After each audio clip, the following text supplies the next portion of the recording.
into his eyes. They're the eyes of a man obsessed by sex. Eyes that mock our sacred institutions. Bedroom eyes, they called them in a bygone day.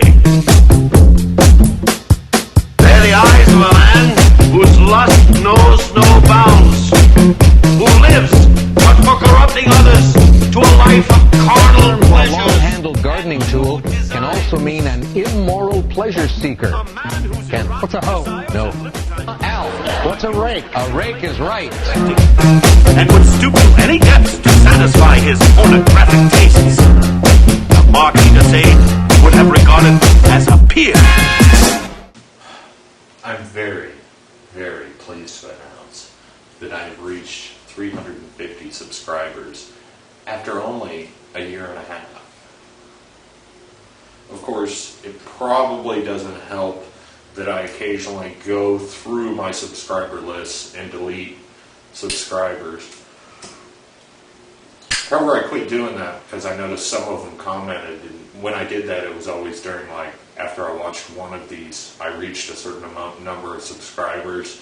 I do that just so I could link a video. Anyway, long story short, I've got 350, but my comments have dropped significantly, and my video views. So it's kind of like an anticlimax. I don't know where this expression comes from, but jump the shark. I think I've jumped the shark, which I really don't mind. I think people are subscribed to me, and when they see one of my videos come up in their subscriptions thing, they just don't click on it, which is really, fine with me. I don't care.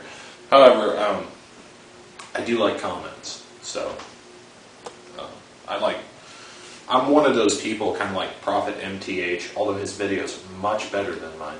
I actually go in and reply to almost every comment. I mean, if you have anything like slightly humorous or interesting or you insult me, I'm sure to reply.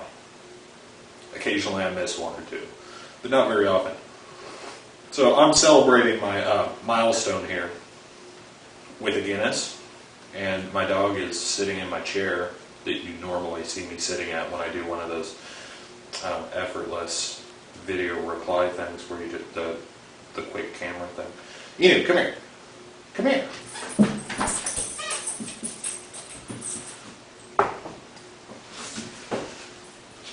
Enu says hi to YouTube land. Okay, now, what I actually want to talk about, besides that little suck my own cock part, is the Pope. This story is a few days old. I didn't get around to making a video about it.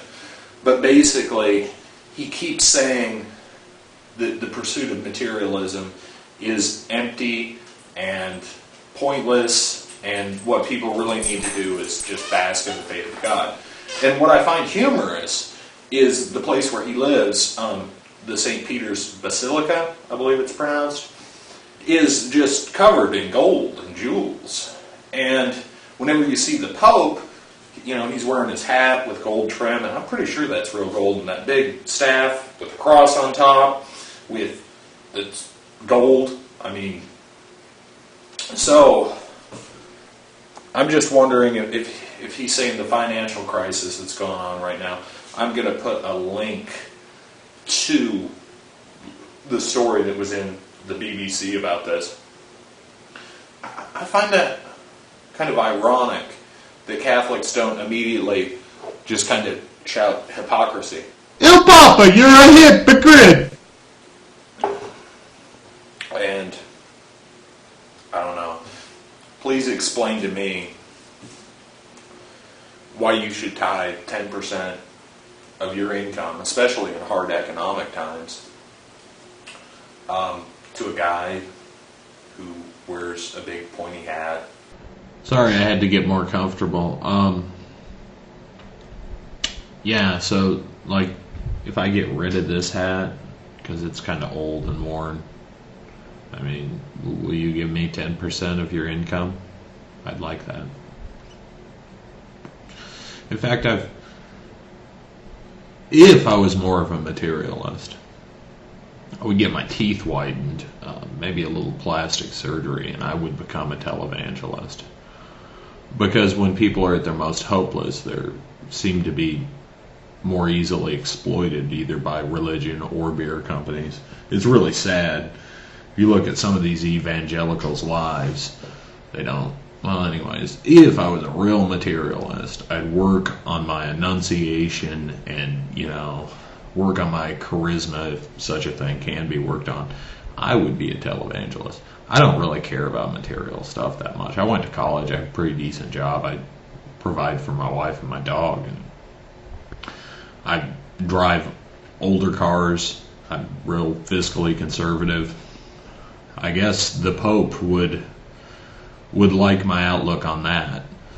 But having somebody say stuff like that when they're surrounded by opulence and material wealth, it seems really hypocritical. I mean, why can't all that shit go into Hawk? Why can't he sell St. Peter's and give it all to the poor, and they can all live in a stone monastery together?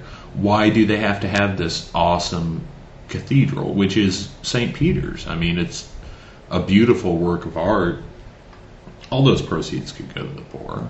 I mean, and yet he'll sit there and, technically he's supposed to be a virgin. I know he was Hitler Youth, which you might claim that's unfair, but he was. I mean, he didn't object to it when it was going on. I know he was a kid, but whatever. I don't know. I just want to say to the Pope, fuck you. I mean, you let off. You had victims of child molestation apologize to you. You helped ensure that priests who had molested children were moved around and protected from secular authorities. And then you try to be a moral authority and try to denounce the pursuit of wealth, which is the basis of capitalism. Whatever, dude. You old Nazi. I'll have some Pope Classic because the new Pope leaves a bad taste in my mouth.